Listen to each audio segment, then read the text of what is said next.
relationship with them. Do you flirt with them? Your definition would probably be flirting. My definition also would say it's a flirtatious, friendly contact with these people. It's getting worse. I know. It's getting worse. You're going to pass me a shovel? So that bothers you, right? I wondered whatever happened to my old flame. See, Robin and I have been together for 34 years, is it? 34 years. We've been married almost 30. And so she said she wouldn't mind if I looked up a junior high sweetheart. Okay? I haven't seen or heard from her in over 40 years. Okay, now, isn't she cute? All right. Is Kathy around? Is she going to... Hi, Phil. The last time I saw you, I had a bouffant hairdo and you had a full head of hair. And you still swept me off my feet. It sounds just like you. There we are. All right, well, I haven't seen her in 40 years. Kathy, come on out. Oh, my. Kathy, how are you? Oh, my God. It's so good to see you. Well, you do too. Thank you. My old sweetheart. Well, have a seat. Thank Sit you. down. Well, you look great. Oh, thanks. So do you. But then I see you every day. You still got your hair. Yes. So, can you believe it's been 40 years? That's too long. Yeah, and you still live in Oklahoma City. You still live in Oklahoma City. We went to junior high at Herbert Hoover Junior High School. Yes. We were the first class there, First right? ones, yep. We started first out class there. to go all the way through. And is the school now torn down? No, it's still there. Oh, it is? Somebody told me it closed. No, I thought I heard that. Well, I'm It's glad still we there. didn't actually wear one No, out. we didn't. In our lifetime. Yeah. So, it's you. You sounded exactly the same. Oh, really? Yeah. I was actually reading some of the comments. They didn't let me see her or talk to her before the show, but I read some of the comments that you were making. See, you said you remembered me as being having hair, Yes, but you having thought I was hair. losing it even then. I was like, we were 13? No, we were like 16. It was kind of receding. You kind of had an idea it was probably going to happen.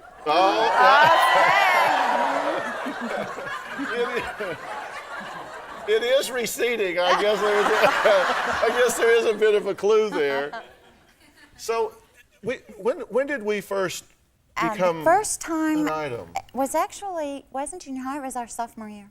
Yeah. No. Yes. No, I was already moved by then. I know, but you were, coming back to see your sister all the time. And, No. No, you're see, not. you don't He doesn't even remember it right. How can you forget? That's what I'm thinking. How can you forget? I've told people over and over. I remembered walking to your house. You lived right by our church.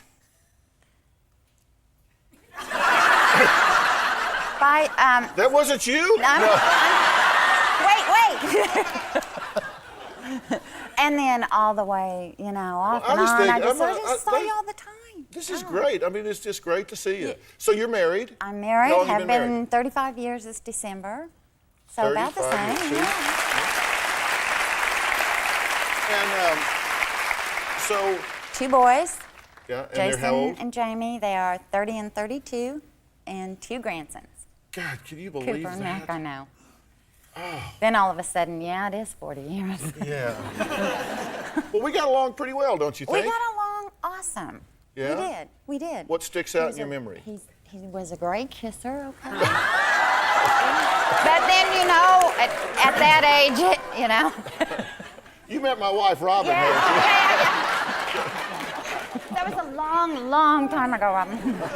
Well, But it's just great seeing you. Well, it is great seeing you too. I mean, it's so funny to turn back and I'm talking to you and I look in your eyes and hear your voice and stuff. That's like we're kids again. I know. Okay, thank you so much. Well, it's good to see you. He's a great guy. He was back then. My next guest has a problem with her husband and his old flames. She says he not only hangs out with his ex-girlfriends, but he flirts with them too. Take a look. My husband, Fred, insists on maintaining a relationship with all his old flames. Good to see you. If I've been in a relationship with someone, that's very important to me. And throwing that away is a difficult thing for me to deal with. This is the second marriage for both of us. Freddie was single for about 13 years before we got married, and he had had lots of girlfriends. I do feel that once you've had a relationship with a person in the past, that you can maintain a friendship. We live in a really small town. We bump into his girlfriends a lot. You're a live wire. I'm a live wire. It does drive me crazy.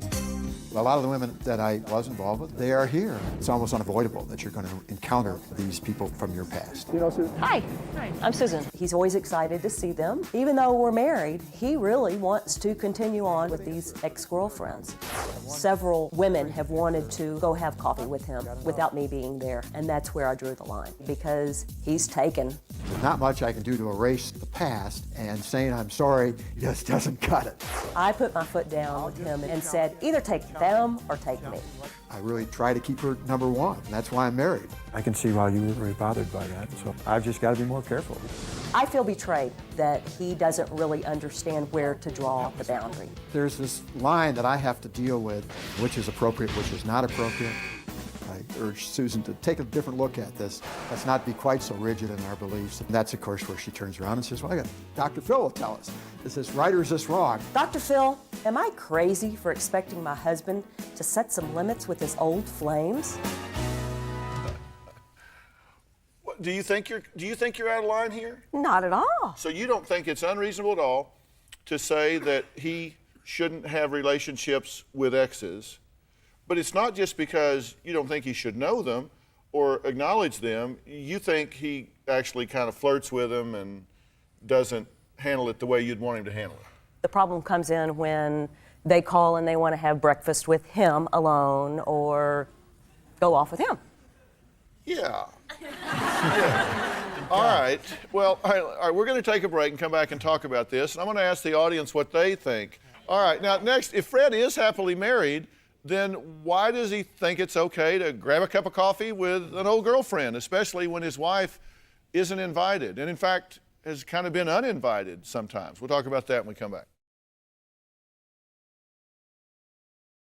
It seems like most of the people who take my watercolor classes are almost always women. I've taught a lot of the women that I was involved with. Just don't think it's a proper thing to do for him to be straying off with his ex-girlfriends, if I'm not included. Well, today we're talking about old flames. Now, Susan says her husband thinks it's okay to meet with his old flames and let them cry on his shoulder. You don't think that's their shoulder, you think that's your shoulder. That's my shoulder. Okay. How do you square that up?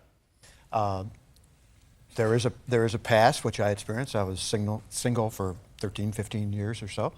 Susan feels very strongly that my boundaries are a little bit different than hers. My beliefs are much more open and flexible to allow these people to talk to me as they have in the past. Well, suddenly we got married, it changed. Okay, but it's not just that you don't want anybody talking to him. You said you haven't handled it well.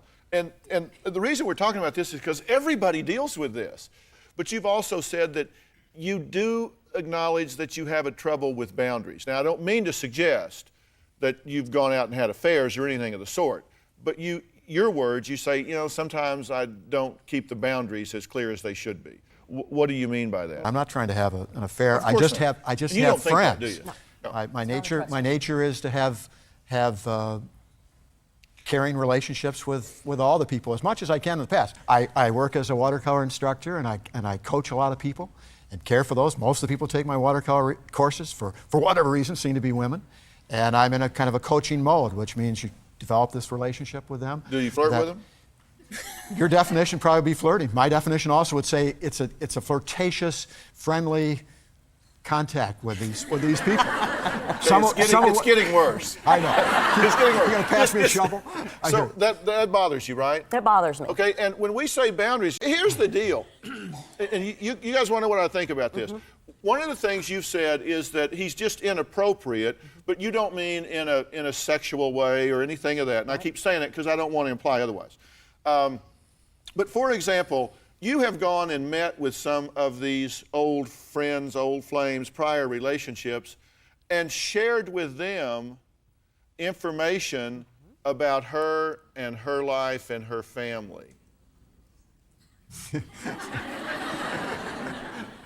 Is that a problem? It is a problem. I I can't even throw you a rope on that one unless you want to wrap it around your neck. I mean, that's what you mean when you say boundaries, right? Right. And then intimacy is more than physical. And if they're crying on your shoulder and confiding in you and you're confiding in them and all, then, you know, that's just kind of a level of beyond friendship that makes you uncomfortable, right? You don't want him sitting in a park talking to some lady about you and your family. Right. If you want to tell them, you can find them, right? Right. Does that seem like a boundary issue? It's absolutely right. That is something that these past people that I have cared about and so on, there were times when we were closer together that we would share basically everything.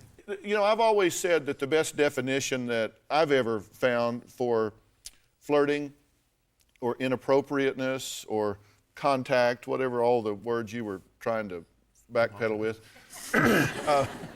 was, would you do exactly the same thing if she was standing there? Because the answer is no, then there's your answer. I mean, it's crossed a boundary. I think he might do the same thing. But if you were there, it wouldn't bother you nearly as much. Right. Because you could say, well, we don't really want to talk about my family. Let's talk about something else. She wouldn't even have to talk. She'd just look at me. Yeah. She'd give you the look. I get that. A look. But you know, sometimes I'll have to admit that these people also had a pattern of dealing with me, using me almost like a Dr. Phil almost. Oh, I broke up with my new boyfriend or whatever. I'd get that phone call. It's hard to deal with that, to stop, to say, I can't talk about that now, call me back, or don't call me ever, type of thing. And see, the difference is your version of Dr. Phil doesn't have 10 million people watching. That's right. And I clearly understand. Yeah. I am not Dr. Phil. Yeah, and so I've always said life leaves clues. And if you kind of go around and gather up the clues and kind of piece them together, you can find a lot of answers. She sat down at a computer and wrote a letter to Dr. Phil. And said, he's driving me nuts. He's out seeing all of these old people, and why isn't he more worried about what I think and feel than he is about what they think and feel? There should be a priority, and I should be right at the top. And then if they fill in afterwards in the right way with me there and all, great, let's be friends, no problem. Did these girls dump you? You know, a lot of times it was mutual. Most of the You a cases. lawyer? No. Just curious. Most of the cases, the partings, and that may have, you know, trying to analyze this over a long period of thinking about this. If I had broken up in a heated, really upset with a person, probably that may have made a difference. I think a lot of these girls left him for another man. Yeah. And that should be key as enough to, why do you want to continue on having a relationship for somebody that's not really interested in you? I think problems generally can be really complex and many layered, but oftentimes the solutions are real simple. And here's the simple side. You need to quit meeting with those women unless she's there, or she's going to be unhappy. Well, now the problem comes in, we live in a small town where he just happens to see somebody and starts talking to them, which is fine. I mean, you know, but that's whether different I'm there than or telling whether them I'm about not you and there. your family and what's going on with you and unburdening yourself with them. You just need to stop doing that. It'll make this go a whole lot smoother. I hear you. You can be friends. Big boundaries. Good fences make good neighbors.